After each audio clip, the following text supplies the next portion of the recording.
Hello everybody, my name is Aud and welcome back to the Aud Narrations channel.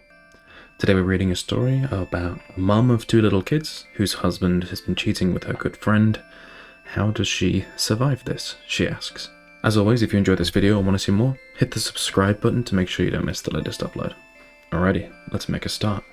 So, I just found out this weekend and I'm absolutely reeling. This man has never been anything but trustworthy. We've been married for 7 years and together for over a decade. We have a 5-year-old with special needs and an almost 2-year-old. Since the affair started in summer, he's been cold to me. Awful, really. It all makes sense now, but at the time I couldn't make sense of why he was treating me so cruelly. I thought he was having a mental health break. I scrambled to get him support, show him grace, and help him ask for help. I loved him deeply and I still do. Now he's devastated, remorseful, saying he'll do anything to make this up to me. That me and the kids are all that matter to him. But he's not remorseful by his own accord. His hand was forced in telling me. I cannot see how to proceed here. I'm swinging wildly between I love him, we have a solid foundation, to I cannot move past this. The gravity of this double betrayal is too devastating. All the while, these feelings are punctuated with the realities of having two little kids who are both high need right now, in their own ways. The oldest is neurodivergent, and the youngest is still nursing, and a toddler. I'm humiliated, mortified, and in shock, honestly. Please, if anyone has any advice on how to proceed here, in just surviving, I would be so grateful. OP, this is a really tricky situation. I completely empathize with how you're feeling. I imagine the oldest really would not enjoy this. If they're neurodivergent, sudden change in everything they know and understand, it might really disrupt them. So I completely understand the reluctance to sort of just pack up and leave. But then also, like you say, the gravity of the double betrayal eating at you. I'm not entirely sure what I would suggest. Let's take a look at some other comments. Someone left a comment saying, "Not so solid that he's still a cheater. He isn't trustworthy. I'm sorry he turned away from your relationship and hurt you and your kids so badly. Please put yourself and the kids' happiness and peace of mind before all his crying nonsense. Loving his family didn't stop him cheating, so he does not get to beg for forgiveness without putting in the work to earn said family back." OP replied with, "That's what I can't rectify in my mind. If you love us so much, how could you possibly do this? And treat us all, mostly me, but the kids too, like garbage in the process." Someone replied to this saying, "Because he only thinks of his happiness and gratification before all others.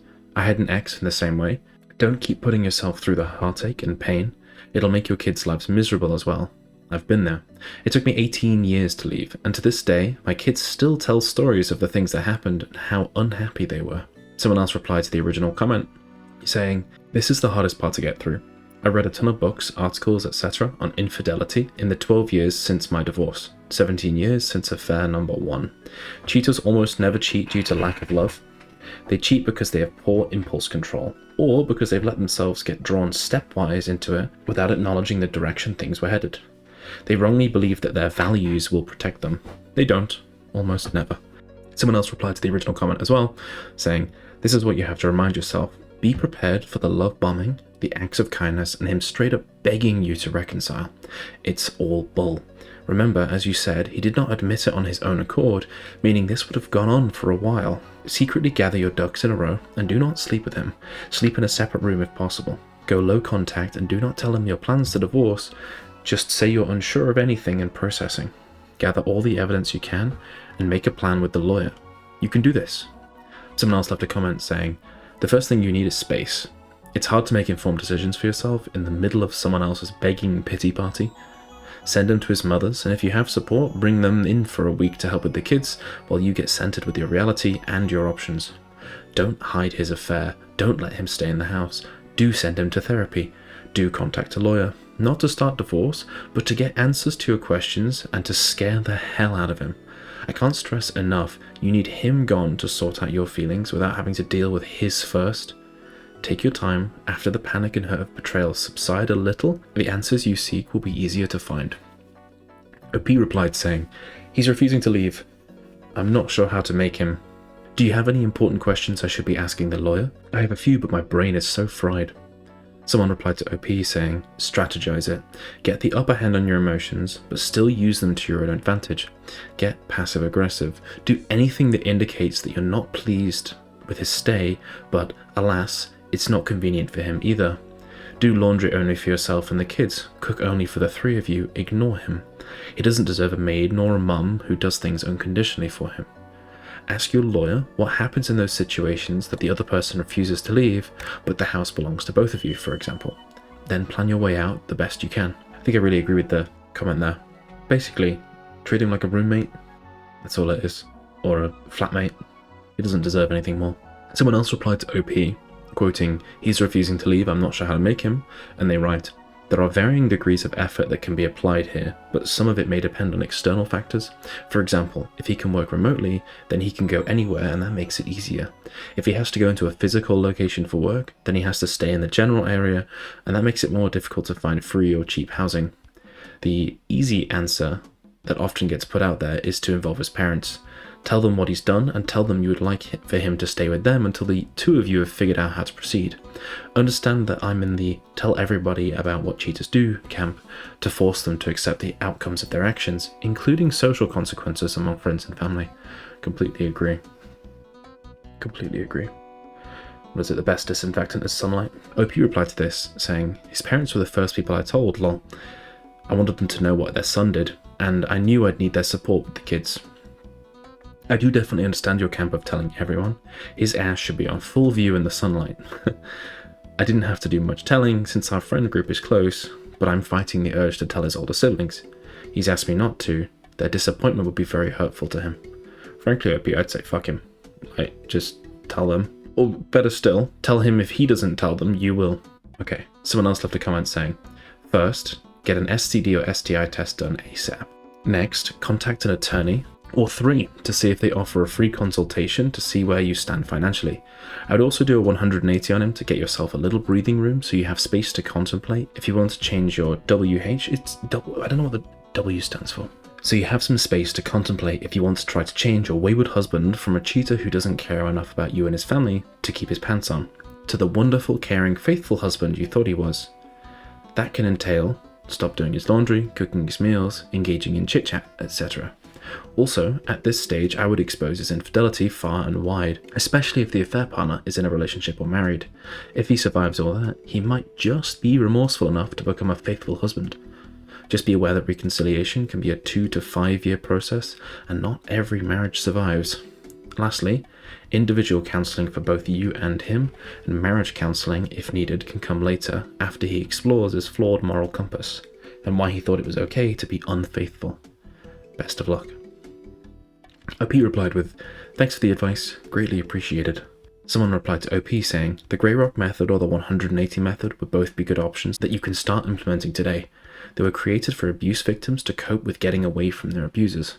Also, read the resources at chumplady.com and survivinginfidelity.com. I have them linked in my description, by the way. Okay? Someone else left a comment saying, he'll go right back to her or someone else. She will still go after him. His feelings for her didn't suddenly end. I did reconcile, but it was 2 years later. It was after he put the work in. He had to be truly remorseful for what he did, and not the consequences of it. Part of it is also them realizing it's not a forgive and forget type situation. You will always hurt from it, so you need to heal before you can even think about staying with him. If you don't, you will eventually resent him more. He chose her over you for so long. She was more important. He was mean to you because he had to be. He made you the villain in his mind so that he justified it in his mind. That doesn't just stop overnight. He confined himself to resent you. I know the love you have for him doesn't just go away. My husband actually walked out, leaving me with no job, no money, no car, and 4 kids. I begged him to come back. He hated me at that point. I swore I would change, even though the things he was saying about me were untrue. He later explained that between her trying to win him over and him having to convince himself so he didn't feel guilty, he started to believe it. I look back and wish I'd just stepped back and been more graceful, like others I see on here. But he's the only person I've ever been with since I was 17. But I wish I realized that I deserved better at that time. I eventually let him go. Then once he worked on himself and was actually sorry for what he did, we started slowly. Good. Someone else left a comment saying, it causes me so much pain just reading this. There is so much pain on this sub and I totally understand. I'm here also. Husband had a 3-year affair, 25 years of marriage. Story as old as time. Husband dumps the wife of 25 years that bore and raised his 4 kids for the 10-year younger mistress. Pain beyond belief. I say this over and over. Read Cheating in a Nutshell. Take the time you need, but I promise you that you will never get over this betrayal. Take my advice and don't make the mistakes I did. Do not cover for him. Tell everyone. Get a good attorney, and while he's pretending to be so sorry, get a good divorce settlement. Fucking genius, that. Someone else left a comment saying, I'm so sorry you're dealing with this sack of shit your husband has handed to you. The double betrayal must be awful. The first thing I advise is not make any decisions right now. You need to focus on yourself and your children. Try to carve out time to take care of yourself. Your husband, if truly remorseful, should have no problem with you taking time for yourself without the children around to heal.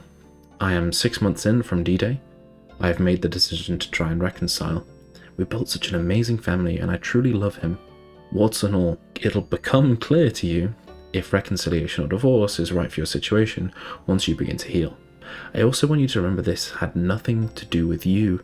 He made a choice to deceive, lie, and betray you. That is 100% a him problem.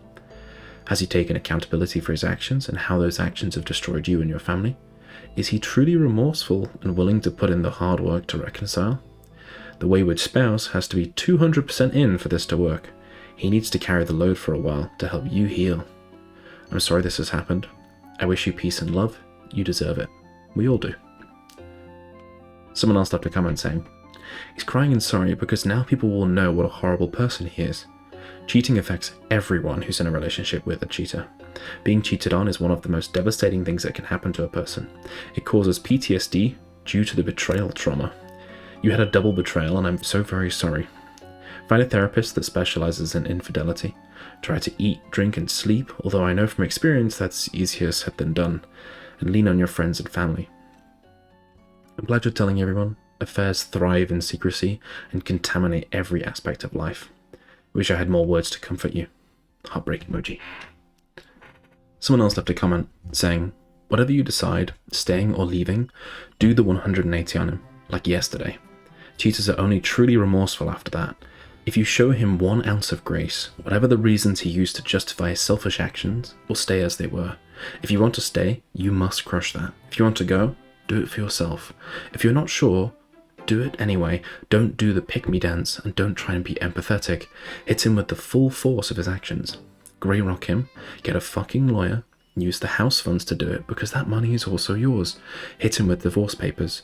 Just to entertain anything other than no contact, you will demand he goes to the couples counseling so you two can co-parent together for the sake of your children. You are not being cruel. Nothing else works. You can read this and other subs up and down. This is the best for you, for him, and for the children. Whatever your decision is. It might hurt like hell. You might feel awful, but power through it. You can do it. Wishing you strength, OP. Right. Tricky situation, but I think the comments pretty much nail all aspects, which is effectively talk to a lawyer and start treating him like a roommate. That'll make him reveal his true colors and you can then make a more informed decision from there. I do completely agree though with getting him out of the house. Right, what do you think OP should do? What would you do in OP's shoes? Let me know in the comments. If you enjoyed this video and want to see more, hit the subscribe button. You know why. Alrighty, we'll have to finish there. I will see you in the next one. Thank you very much for listening. Bye bye.